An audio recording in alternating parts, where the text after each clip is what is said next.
Bismillahirrahmanirrahim. Assalamualaikum warahmatullahi wabarakatuh. Al-Fatihah. A'udzubillahi minasyaitonir rajim. Bismillahirrahmanirrahim. Alhamdulillahi rabbil alamin. Yawmiddin. Iyyaka na'budu wa nasta'in. Ihdinas siratal mustaqim. Siratal ladzina an'amta 'alaihim.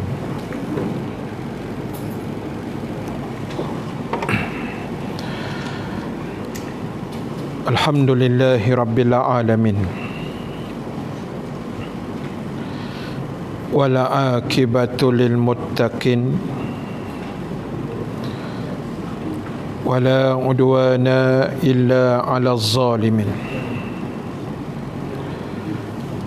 Asyhadu an la ilaha illallah wahdahu la syarika lah. Wa asyhadu anna Muhammadan abduhu wa rasuluh. Allahumma salli wa sallim wa barik ala sayyidina Muhammad sallallahu alaihi wasallam wa ala alihi wa ashabihi ajmain. Amma ba'd. Ashabul kiram, tuan-tuan imam, tuan-tuan Bilal, pengerusi dan seluruh ahli jawatan kuasa masjid,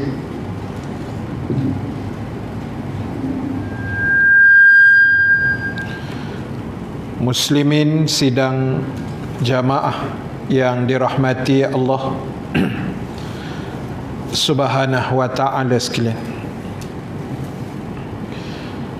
Alhamdulillah ta'ala, kita memanjatkan kesyukuran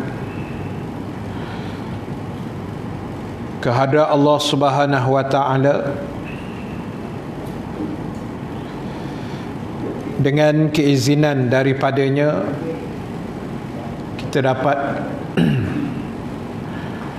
sama-sama berhimpun sekali lagi pada malam ini. Mudah-mudahan pertemuan kita mendapat keberkatan, rahmat dan juga keampunan daripada Allah Subhanahu wa ta'ala, insya-Allah. Muslimin, para jamaah yang dirahmati Allah sekalian, kuliah yang terakhir yang kita bertemu pada sebelum daripada ini pada 9 hari bulan Mac, 18 Mac bermulanya PKP dan 9 hari bulan Mac tu jadual saya di sini, saya hadir, tapi malam tu tak ada kuliah sebab api tak ada. Kalau tuan-tuan ingatlah malam tu kan. Jadi kita datang saja lepas tu balik. Itu last lah kita punya kuliah yang hadir tapi tak ada kuliah. Jadi malam ni insya-Allah saya akan sambung perbahasan kita dalam menggunakan kitab Mastika Hadis, masih lagi dalam bahagian muqaddimah. Muqaddimah dan jilid yang pertama. Dan saya nak baca balik ulangan dan sambungan terus muka surat 30, edisi tulisan Jawi, hadis nombor 5 muka surat 30, Di bawah tajuknya wajib berpegang teguh kepada kitab Allah.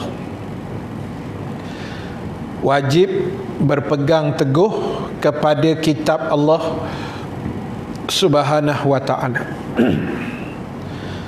Baik, hadis yang kelima, an Irbad bin Sariyah radhiyallahu anhu qala wa'azana Rasulullah sallallahu alaihi wasallam yauman ba'da salatil ghadah mau'izatan balighatan zarafat minhal uyun wa wajilat minhal qulub.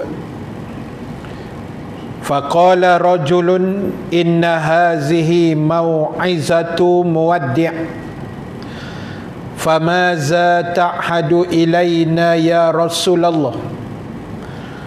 Qala sallallahu alaihi wasallam usikum bitaqwallahi was-sam'i wat-ta'ati wa in 'abdun habasyiyun fa innahu man ya'ish minkum yara ikhtilafan katsira wa iyyakum wa muhdatsatil umur fa innaha dhalalah faman adraka dzalika minkum fa alaihi bisunnati wa sunnatil khulafa ar-rasyidin al-mahdiyyin addu 'alaiha bin nawajis. Hadis riwayat Imam At-Tirmizi. Muslimin, para jamaah yang dirahmati Allah sekalian, hadis ini panjang sedikit dan kita tengok satu persatu, mana yang sempat pada malam ini dan bakinya kita akan sambung pada bulan depan insya-Allah. Daripada Irbad bin Sariyah radhiyallahu anhu, katanya Rasulullah sallallahu alaihi wasallam telah memberi satu nasihat, menasihati kami dan mengingatkan kepada kami pada suatu hari selepas solat subuh dengan satu nasihat dan peringatan yang sangat mendalam dan berkesan yang menjadikan kami pendengarnya menitiskan air mata dan menjadikan hati kami gerun gementar. Lalu berkatalah salah seorang lelaki di antara kami, sesungguhnya nasihat ini adalah nasihat orang yang memberi ucapan selamat tinggal.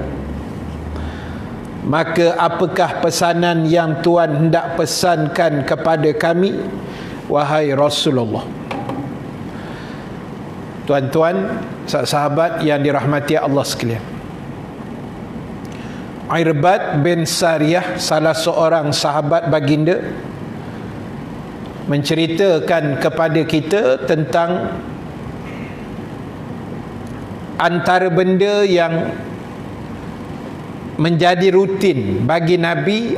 Antaranya ialah Nabi sentiasa memberi ingatan, memberi pesanan, memberi nasihat, terutamanya selesai solat subuh.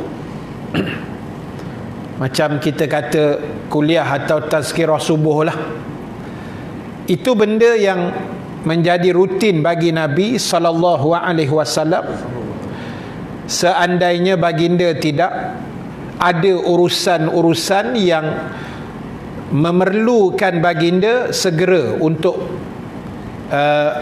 bergerak, umpamanya berperang ke, berniaga ke apa, tak ada urusan besar, Nabi akan tazkirah dulu sebelum lepas tu bersurai balik gitulah.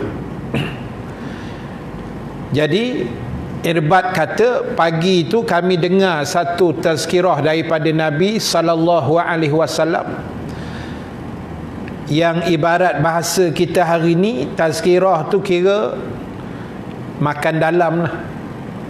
Tazkirah yang Nabi bagi pagi subuh tu, yang kami dengar ni sampai menitis air mata, yang bila kami dengar kata Irbad, hati kami ni jadi gerun gementar, mata dah meleleh ni, air mata dah keluar, lepas tu hati ni jadi seram. Jadi memang sentuhan Nabi itu memang tepat lah pada hati sahabat, sehingga Irbad menggambarkan dalam hadis ini pesanan atau nasihat yang Rasulullah bagi itu ibarat macam satu pesanan terakhir.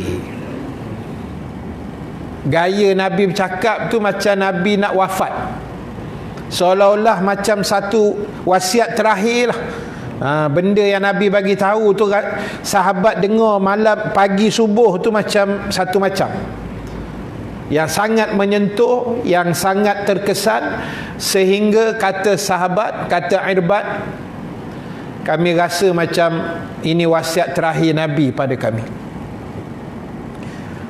Jadi tuan-tuan muslimin muslimat, muslimat ni saya tuju ke yang dalam live ni lah ya, muslimat tak ada kan?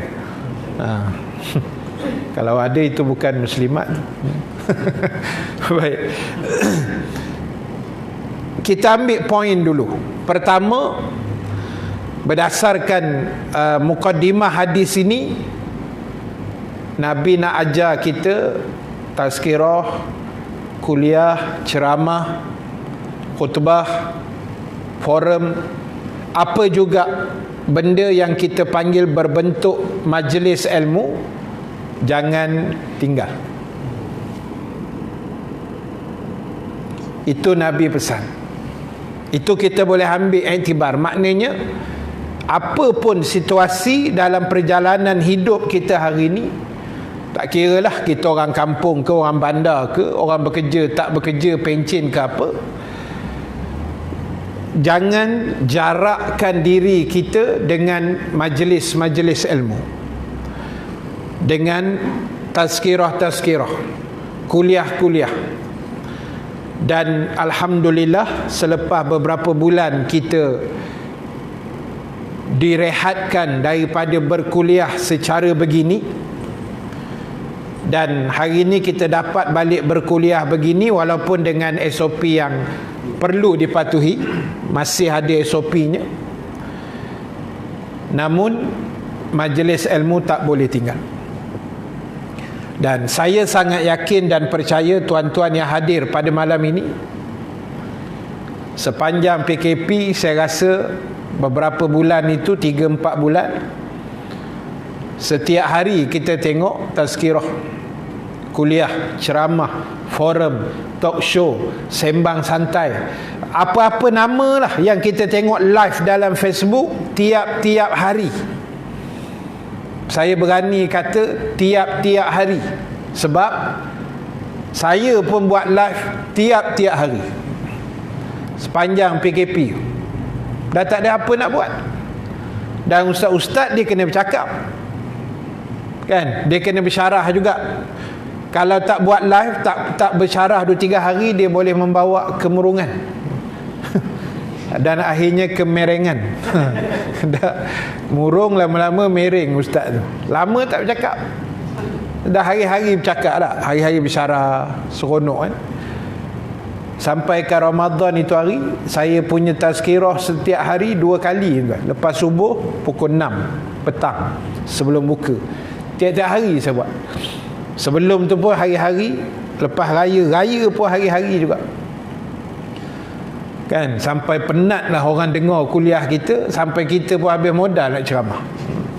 Hari-hari bersyarah kan. Walaupun depan tak ada orang, kan? Depan anak bini ya, itu pun kan dengar, kadang menengok TV kan. Kita bersyarah depan-depan telefon gini, tak ada orang. Jadi itu satu benda yang ustaz-ustaz kena terpaksa buat. Mana-mana ustaz yang sebelum ni jarang live tu terpaksa belajar kan. Itu satu. Jadi maknanya berdasarkan mukadimah hadis ini, kita jangan tinggal majlis ilmu, jangan jarakkan kita dengan majlis ilmu. Apatah lagi orang kata memboikot pula, tak salah kan. Sebab ilmu ni sangat penting sebenarnya, sangat penting, sangat mustahak dalam hidup kita. Sebab apa tuan-tuan, sahabat sekalian? Sebab itu yang pernah dan sering disebutkan oleh Rasulullah sallallahu alaihi wasallam bila Nabi bagi tahu pada kita apa juga dalam hidup kita ni sandaran utamanya mestilah kepada ilmu-ilmu pengetahuan, khususnya ilmu-ilmu agama. Itu satu. Poin yang kedua yang kita boleh belajar juga pada malam ini, ataupun kita ambil iktibar pengajarannya, iaitulah kehaibatan Rasulullah sallallahu alaihi wasallam dalam menyampaikan ilmu. Hebatnya baginda dalam menyampaikan ilmu. Sebab sahabat kata, kami dengar-dengar tu dia menangkap dalam dada terus, terkesan sampai menitis air mata. Jadi benda ni lah kami ni, khususnya para asatizah, para da'i, para ustaz, para alim ulama, kena ada satu ilmu yang dipanggil skill komunikasi. Skill macam mana kita nak bercakap, yang bila kita bercakap tu orang suka dengar, yang bila kita bercakap tu orang tertarik, orang berminat, orang seronok. Dan lebih penting, dengan izin Allah, benda yang kita cakap ni terkesan dalam hati manusia. Itu yang paling penting. Dan benda ni kena belajar lah, terutama kami ustaz. Dia kena ada skill untuk bercakap, skill nak tackle audience depan kita atau audience yang online. Cuma skillnya sama, cuma yang depan ni saya nampak, yang online ni saya tak nampak. Diorang yang nampak saya. Jadi skill tu kita kena belajar lah. Bukan nak jadi ustaz je kena tahu. Tuan-tuan yang jadi bapa, yang jadi pemimpin masyarakat pun kena ada skill macam mana nak bercakap, kan? Cara nak bercakap pun ada. Communication dah. Macam mana kita nak tackle hati manusia, body language ke apa, semua kena ada. Sebab benda tu yang Rasulullah buat, dan akhirnya memberi kesan pada mereka yang mendengar. Walaupun yalah, sebab dah PKP ni, saya hampir kenal ke semua yang menonton online saya ni. Sebab dah 3 bulan live setiap hari, jadi saya tahu nama-nama mereka, dan sebahagiannya pun saya pernah jumpa juga. Dan ada semalam Isnin, semalam hari Minggu lah, saya kuliah subuh di Masjid Nahoda Selayang, Kampung Nahoda, Batu Kif. Ada seorang jamaah bagi tahu, dia kata, ustaz, tadi ustaz live, ada seorang kawan saya tengok, dia orang Siam ustaz, orang Thailand, orang Siam, Buddha dan Siam. Memang orang Thailand, orang Siam sungguh. Orang panggil orang Siam tu, yang bukan beragama Islam. Tapi dia dengar. Saya kata, dia faham ke bahasa Melayu? Dia faham, Ustaz. Nampak? Benda ni kita tak boleh jangka. Saya tak boleh jangka yang dengar kuliah aku ni semua orang Islam. Tak, belum tentu kan. Kita tak tahu yang lah ni, tak siapa-siapa pun kita tak tahu. Mudah-mudahan itu menjadi asbab mereka dapat hidayah, insya-Allah. Jadi sebab itulah Nombor 2, skill kita bercakap. Macam kita lah, dengan bini macam mana, dengan anak bongsu macam mana, anak nombor 2 macam mana, anak sulung macam mana, dengan jiran, adik-beradik. Sebab hari-hari kita jumpa manusia, kan? Hari-hari tuan-tuan punya urusan dunia ni, hari-hari jumpa manusia. Pergi kedai jumpa manusia, lepak kedai mamak jumpa manusia, pergi masjid jumpa manusia. Semua kita jumpa, balik rumah pun manusia juga. Binatang jarang jumpa. Walaupun kadang-kadang manusia tu ada macam binatang kat sikit. Kan, perangai-perangai tu. Jadi tuan-tuan, skill tu yang kita nak cedok, yang kita nak ambil lah. Sebab hakikatnya Allah lah yang beri hidayah apa semua ni. Kita usaha, ikhtiar, tugasan kita. Nak dakwah, cara mana kita mampulah, insya-Allah. Ya. Jadi sebab itu tuan-tuan, muslimin muslimat sekalian, itu yang diluahkan di peringkat awalnya daripada sahabat baginda yang mulia. Lalu ada sahabat lain pula bangun bercakap, wahai Rasulullah, tolonglah bagi kami satu nasihat, sebab kami tengok benda ni sangat penting pada kami. Baik, tuan-tuan, ibu-ibu sekalian, apa yang Rasulullah pesan, kita ambil sikit-sikit. Nabi kata, usikum bitaqwallah. Nabi kata, aku berwasiat kepada kamu dengan bertakwalah kamu kepada Allah. Nabi pesan, aku berwasiat. Nabi guna perkataan wasiat, sebab wasiat ni benda besar. Wasiat ni dalam hidup ni, bila orang sebut wasiat-wasiat ni benda besar lah, kan? Kalau harta tu melibatkan jumlah yang banyak, kan? Kalau 2-3 ringgit, jarang orang wasiat. Panggil anak-anak 13 orang, kan? Ayah rasa ayah macam nak pergi dah ni, jadi ayah nak wasiat. Harta ayah ada berapa? Ada 13 ringgit.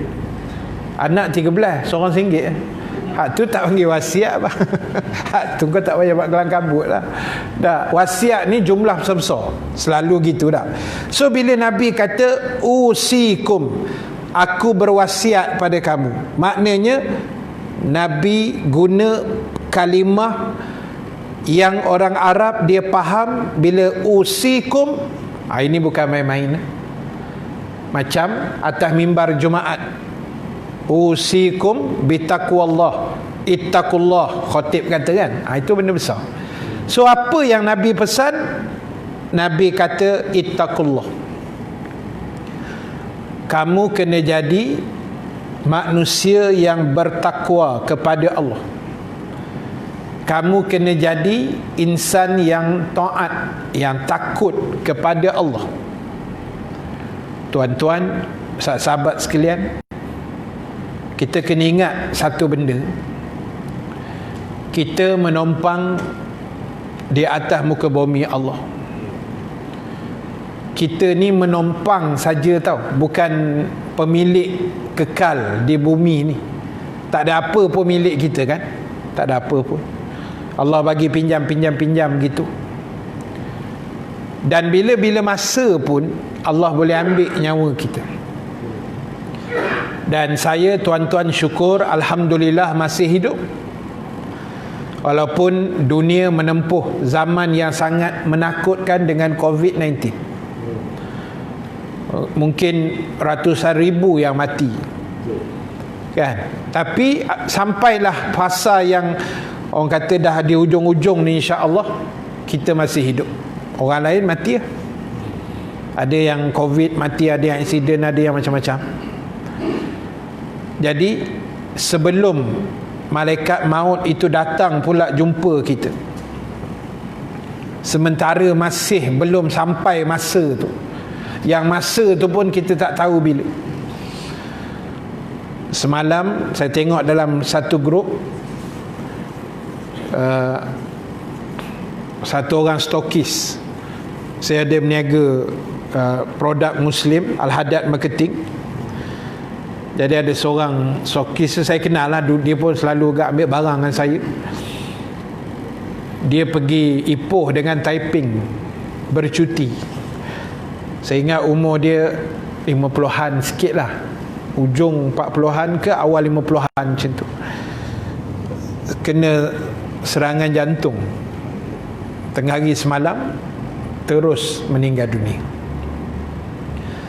Tapi dia orang yang baik. Dia baik, saya kenal sangat, kan, selalu jumpa juga. Jadi tuan-tuan, bila saya baca berita-berita macam tu, kita jadi sebenarnya tersentak tau.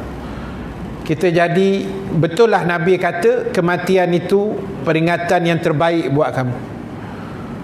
Mati itu satu benda yang paling terbaik untuk kita menginsafi diri, untuk kita bermuhasabah diri, untuk kita check and balance, supaya kita ni jangan terlajak sangat.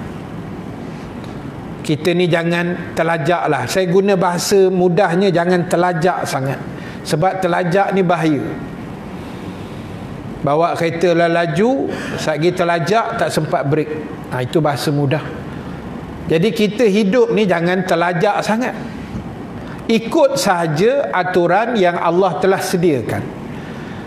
So bila kita ikut aturan-aturan itu, itulah namanya takwa. Itulah namanya iman. Itulah namanya kamu beriman, kamu bertakwa, kamu takut dengan Allah. Dan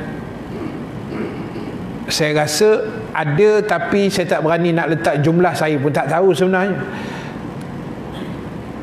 Kita boleh katalah macam inilah, ayat berlapik sikit, mungkin sebahagian sahaja.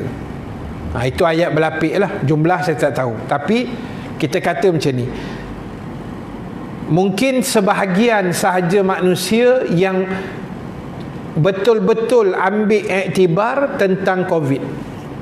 Dia belajar daripada COVID.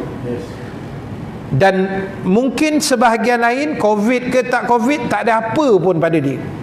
Itu saya berani cakap macam tu je lah. Dan biarlah kita termasuk sebahagian yang mengambil iktibar itu.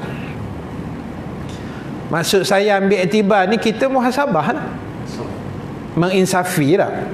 Allah yang mengirim, walaupun entah apa punca sebenar COVID pun kita pun tak tahulah. Banyak benar riwayatnya. Kelawar lah, tikus lah, makan apa benda lah, macam-macam lah di Wuhan apa semua kan. Jadi itu biarlah asbab-asbab. Cuma kita beriman Allah dah atur semua benda ni. Dan berapa ramai yang ambil iktibar, yang sedar kita ni tak ada apa pun hebat. Bila Allah hantar something, sesuatu benda, apa yang hebat kita? Kan, tak ada apa yang hebat. Cuba tengok US, Amerika Syarikat, United States of America, dengan dia anggap negara maju, negara moden, sophisticated, alat-alat kesihatan yang canggih-manggih, alat-alat semua yang lengkap.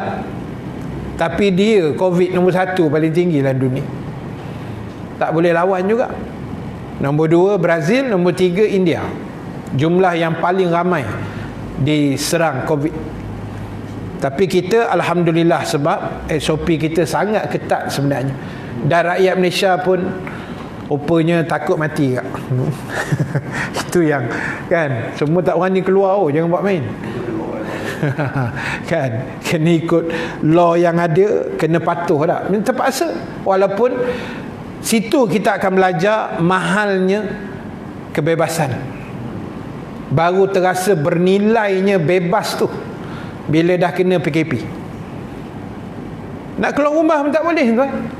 Tu yang tercabut pintu peti ais. Dah ke depan, ke dapur. Kan, ke depan, ke belakang, ke dapur, ke depan. Tu je kerja.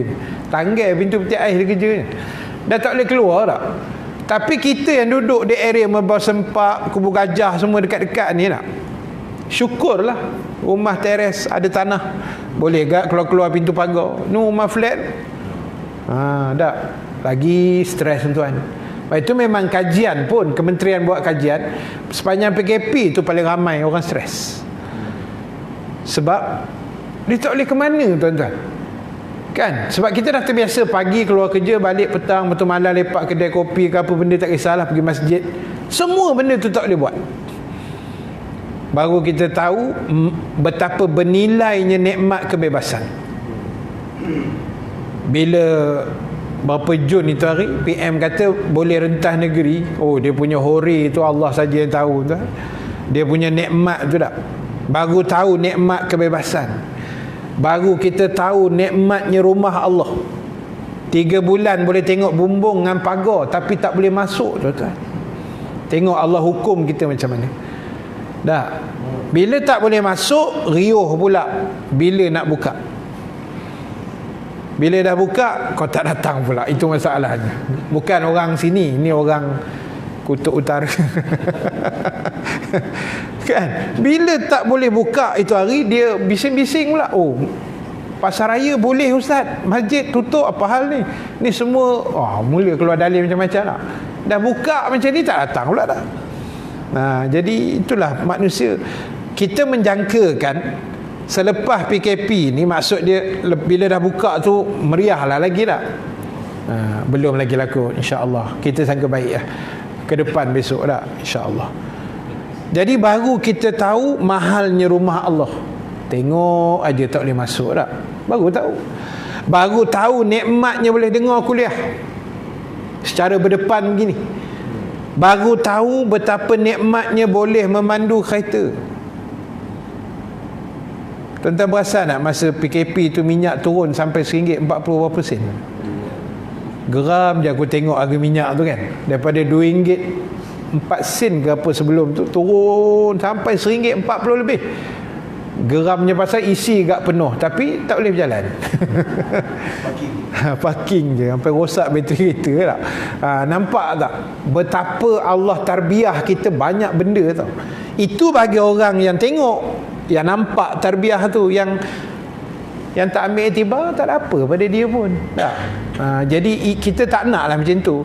Paling tidak biar kita belajar sesuatu kan, baru kita tahu mahalnya keuangan kita, baru kita belajar pentingnya menabung, terutama kami yang tak ada pendapatan tetap bulanan.